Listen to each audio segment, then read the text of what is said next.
नमस्कार, मी मयूर गवांदे. साम टीव्ही मध्ये आपल्या सर्वांचं स्वागत. बुलेटिनची सुरुवात करणार आहोत एका मोठ्या बातमीने. मढीप्रमाणे सर्व देवस्थानं आणि गावांना सुद्धा मुस्लिम व्यापाऱ्यांवर बंदी घालावी अशी मागणी भाजप आध्यात्मिक आघाडी प्रमुख आचार्य तुषार भोसलेंनी केली आहे. मढी यात्रेत मुस्लिम व्यापाऱ्यांना बंदी घालण्यात आली आहे, त्यामुळे सर्वच देवस्थानांनी असा निर्णय घ्यावा अशी मागणी देखील भोसलेंनी केली आहे.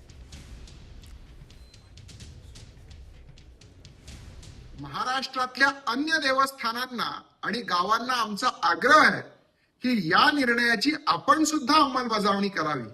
मंदिराच्या परिसरात असो किंवा यात्रा उत्सवांमध्ये मुस्लिम व्यापाऱ्यांना आपणही बंदी घालावी, जेणेकरून आपल्या ज्या सनातन परंपरा आहेत यांना दूषित होण्यापासून आपल्याला रोखता येईल.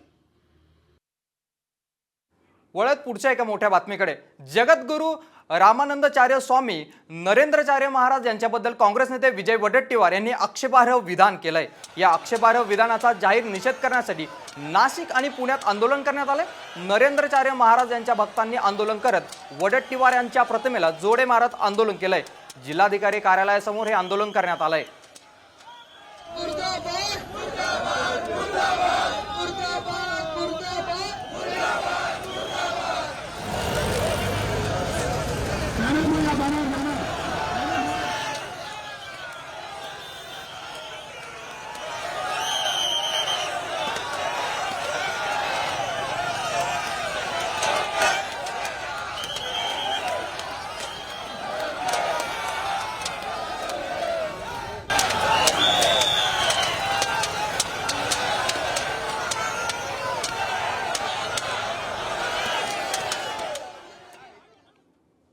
वळत एका पुढच्या मोठ्या बातमीकडे. दिव्यातील अनधिकृत इमारतींवर कारवाई करण्यासाठी आलेल्या मनपा अधिकाऱ्यांचा ताफा स्थानिकांनी अडवलाय. अनंत पार्कवर कारवाईसाठी मनपा अधिकारी आले होते आणि यावेळी स्थानिकांनी आक्रमक होत त्यांचा ताफा अडवला. तर दुसरीकडे इमारतींवर पालिकेने कारवाई करू नये, आम्हाला आमचं म्हणणं मांडण्यासाठी वेळ द्यावा अशी मागणी देखील स्थानिक करतायत. यावेळी स्थानिकांनी हातात पेट्रोलच्या बाटल्या घेऊन आंदोलन केलंय.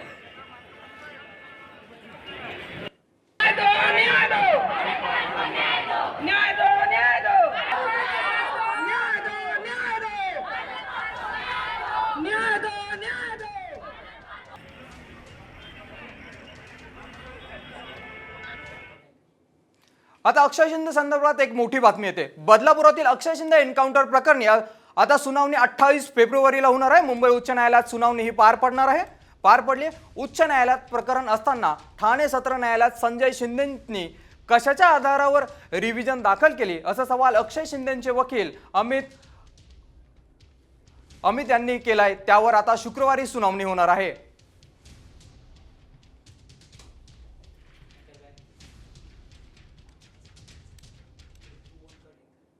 वळत एका पुढच्या मोठ्या बातमीकडे. पुण्यातील कुख्यात गुंड गजा मारणे टोळीवर मकोका लावण्यात आलाय. केंद्रीय मंत्री मुरलीधर मोहोळांच्या कार्यकर्त्यांवर गजा मारण्याच्या टोळीने हल्ला केला होता. त्याची दखल घेत पोलिसांनी 3 आरोपींची धिंड काढून मकोका लावलाय.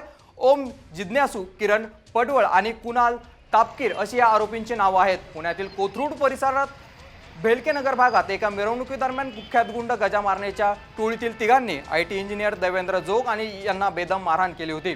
या हल्ल्यात देवेंद्र जोग जखमी झाले होते. त्याचीच दखल घेत पोलिसांनी मारणे टोळीवर मकोका लावलाय.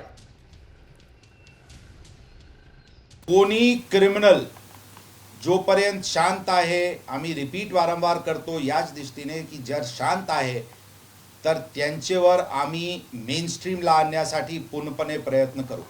लेकिन एक छोटासा पण मिसएडव्हेंचर झाला तर त्यावर 100% जोरात कारवाई होईल. ही भूमिका पोलीस दलाची आहे. याच्यावर एक विशिष्ट काही टोळी आयडेंटिफाई होत आहे. लवकरात लवकर आम्ही ते टोळी आयडेंटिफाई करून मोकाअंतर्गत कारवाई त्यांच्या विरुद्ध करू. आता घेऊयात बातम्यांचा वेगवान आढावा टॉप 50 मधून. नाशिक महापालिकेची दर्ग्यावर केलेली अतिक्रमण कारवाई वादात सापडण्याची शक्यता आहे. दर्गा ट्रस्टचे पदाधिकारी महानगरपालिकेविरोधात उच्च न्यायालयात जाणार आहेत. हिंदू संघटनांच्या आंदोलनाच्या इशाऱ्यानंतर शनिवारी महानगरपालिकेने अतिक्रमण काढलं होतं.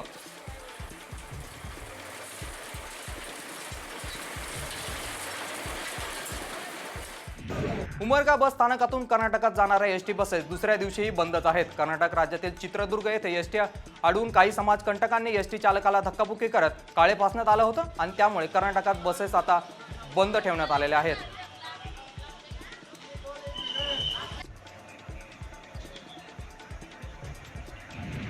राज्याच्या तिजोरीत खडखडाट दिसून येतोय, कारण राज्यातल्या सर्व जिल्ह्यांना वार्षिक योजनेच्या फक्त 60% निधीच आता मिळणार आहे. विविध योजनांमुळे सरकारी तिजोरीवर ताण येत असल्याची माहिती अर्थ खात्यातल्या सूत्रांनी दिली आहे. बुलढाण्यातील केस गळतीचा केंद्राचा अहवाल अजूनही प्रसिद्ध झाला नाहीये. राज्य सरकार याकडे गांभीर्यानं लक्ष देत नाहीये, आता असा आरोप ठाकरे गटाच्या नेत्या जयश्री शेळके यांनी केलाय.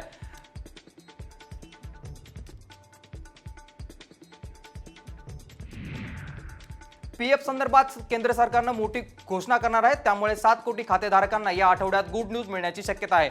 ईपीएफओच्या सेंट्रल बोर्ड ऑफ ट्रस्टची बैठक 28 फेब्रुवारीला होणार आहे. या बैठकीत नोकरदारांच्या पीएफ खात्यावर दिल्या जाणाऱ्या व्याजाची घोषणा केली जाऊ शकते.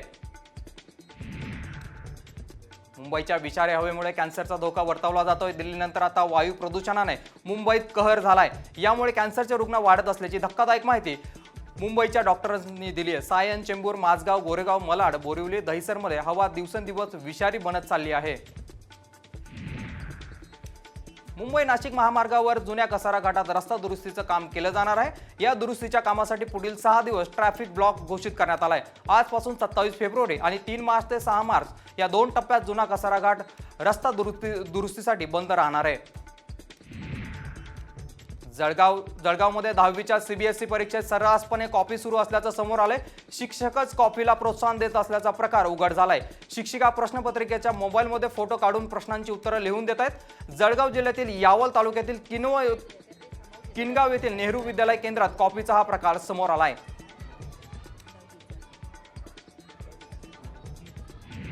संभाजीनगरात 10वी आणि 12वीच्या परीक्षा केंद्रावर चक्क खाजगी क्लासचे शिक्षक सुपरवायझर म्हणून काम करतायत. हेच शिक्षक विद्यार्थ्यांना कॉपी पुरवण्याचं काम करत असल्याचं वास्तव देखील समोर आलंय. फुलंब्री तालुक्यात क्लासिंग क्लोजचे 9 तर खाजगी इंग्रजी शाळेचे 2 शिक्षक सापडलेत. कॉपीमुक्तीचा धुळे पॅटर्न आता राज्यभरात राबवण्यात येणार आहे. मुख्य सचिव सुजाता सौनिक यांनी ही माहिती दिली आहे. झूमद्वारे परीक्षा केंद्रावरच्या वर्गावर लक्ष ठेवलं जातंय. धुळे जिल्हा परिषदेचे सीईओ विशाल नरवाडे यांच्या संकल्पनेतला हा कॉपीमुक्तीचा पॅटर्न प्रभावी ठरताना दिसतोय. निकाल जाहीर झाल्याच्या 3 महिन्यानंतर राज्यसेवा परीक्षेची संपूर्ण प्रक्रिया रखडली आहे. 3 महिन्यांपूर्वी राज्यसेवा 2023 परीक्षेचा निकाल जाहीर झाला. त्यानंतर वैद्यकीय तपासणी देखील झाली. जर ही संपूर्ण प्रक्रिया 1 ऑगस्ट 2025 रोजी पूर्ण झाली नाही तर उमेदवारांना पुन्हा वैद्यकीय तपासणीला सामोरं जावं लागणार आहे. शिक्षक भरतीसाठी पवित्र संकेतस्थळावर जाहिरात देण्यास मुदतवाढ देण्यात आली आहे. आता व्यवस्थापनांना 28 फेब्रुवारीपर्यंत जाहिराती देता येणार आहे. राज्याच्या पवित्र संकेतस्थळामार्फत शिक्षक भरती राबवण्यात येत आहे.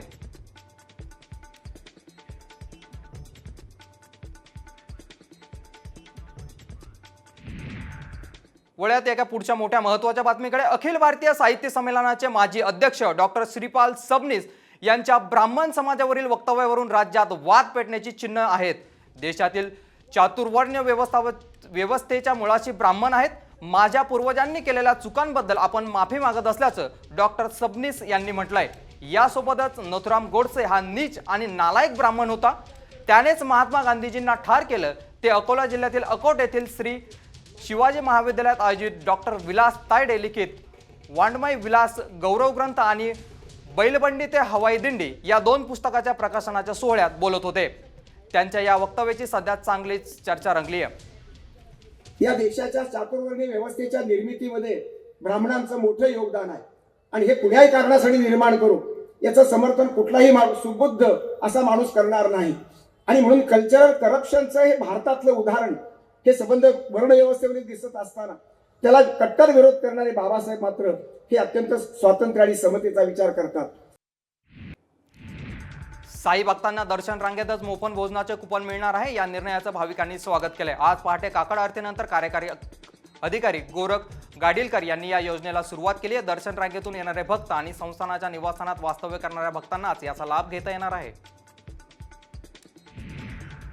रंगांची शिंपण करत वीर यात्रेची सांगता झाली आहे. पुरंदर तालुक्यातील वीर इथं श्रीनाथ म्हस्कोबा आणि माता जोगेश्वरी देवीची यात्रा भरते. ही यात्रा गेल्या 13 दिवसांपासून सुरू होती.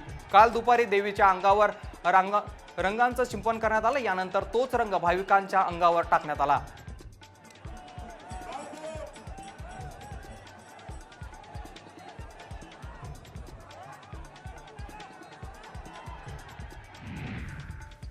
मालवणमध्ये भारताचा कर्णधार रोहित शर्मा आऊट झाल्यानंतर काही समाजकंटकांनी पाकिस्तान जिंदाबाद अशा घोषणा दिल्या होत्या. या निषेधार्थ मालवणमध्ये सर्वपक्षीय रॅली सुद्धा काढण्यात आली होती.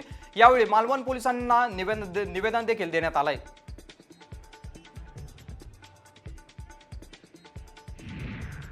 चॅम्पियन ट्रॉफीत पाकिस्तानचा दारुण पराभव झालाय. यानंतर पाकिस्तानचा माजी खेळाडू शोएब मलिकची प्रतिक्रिया समोर आली आहे. गाणं गात शोएबने दुःख व्यक्त केलंय. पाकिस्तानचा माजी गोलंदाज शोएबने हा व्हिडिओ शेअर केलाय. शोएब मलिक हा चॅम्पियन ट्रॉफी जिंकणाऱ्या पाकिस्तानी संघाचा एक भाग होता.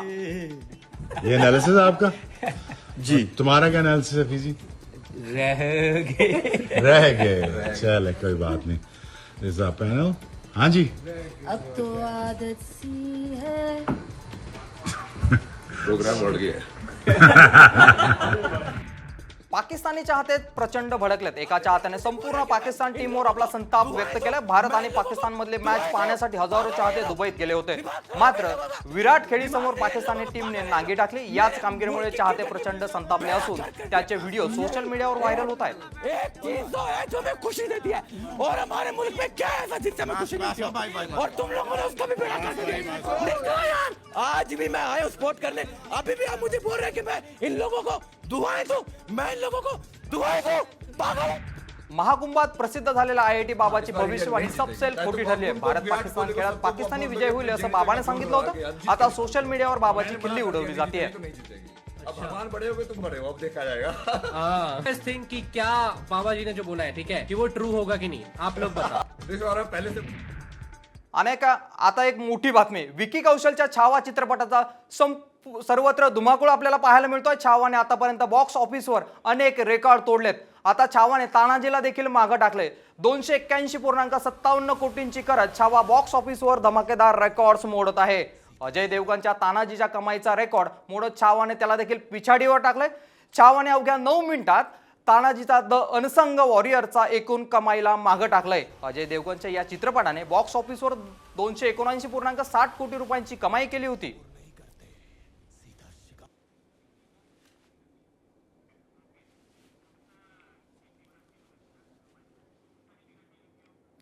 बॉक्स ऑफिसवर छावाची जोरदार हवा पाहायला मिळते. छावाने जगभरात 400 कोटींचा टप्पा ओलांडलाय. काल भारत पाकिस्तान मॅच होती तरीही बॉक्स ऑफिसवर रविवारी शिवपाचा छावा गरजलाय.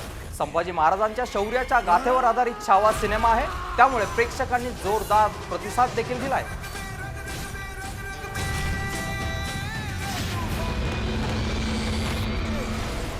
हमें हराने वाली हर कोशिश को मारेंगे. पूरा करके ही छोड़ेंगे. जय भवानी.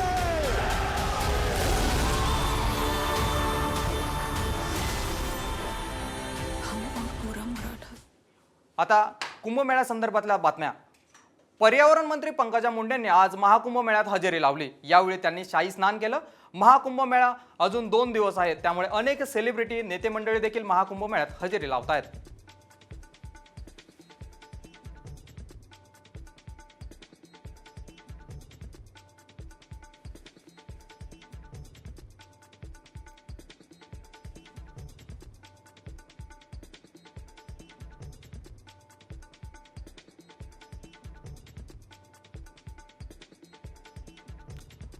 अभिनेत्री कॅटरीना कैफ प्रयागराजच्या महाकुंभ मेळ्यात पोहोचले. यावेळी तिने महंत आखाड्याला भेट देखील दिली. आतापर्यंत अनेक सेलिब्रिटींनी महाकुंभ मेळ्यात जाऊन स्नान केलंय.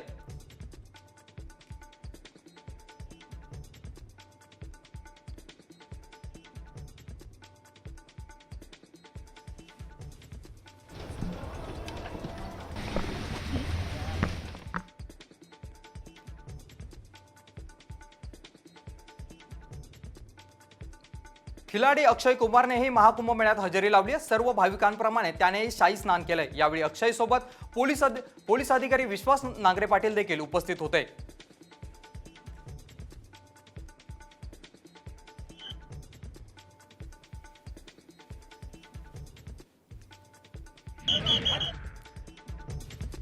कोकणाला अवकाळी पावसाचा तडाखा बसला. सिंधुदुर्गच्या दोडामार्ग तालुक्यात तिलारी खोऱ्यात काल वादळी वाऱ्यासह गारपीट झाली आहे. ग्रामीण भाग असलेल्या घोडके गावाला चक्रीवादळाचा सर्वाधिक फटका बसला. या गावात केळीच्या बागा भुईसपाट झाल्यात.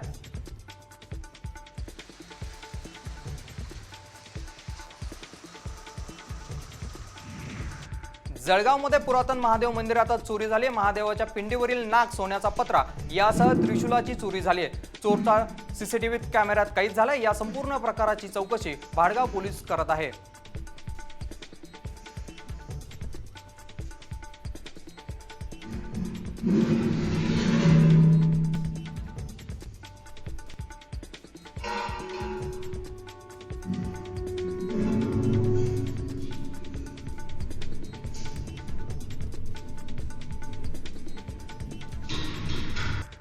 नाशिकच्या आडगाव शिवारात असलेल्या टाकेकर शिक्षा संकुलात विद्यार्थ्यांच्या जीवाची सध्या खेळ सुरू आहे. कॉलेजच्या हॉस्टेलमध्ये दिल्या जाणाऱ्या जेवणात चक्क अळ्या आढळल्यात.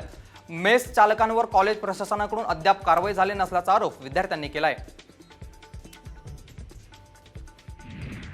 उल्हासनगरात इंडियन ऑइलच्या पेट्रोल पंपावर हेराफेरी सुरू असल्याचा आरोप होतोय. कारण एका ग्राहकाने 120 रुपयांचं पेट्रोल भरल्यानंतर त्याच्या गाडीतून फक्त अर्धा लिटरच पेट्रोल निघालंय. या सर्व प्रकाराचा व्हिडिओ आता समोर आलाय. या पेट्रोल पंपावर आता कारवाईची मागणी केली जाते.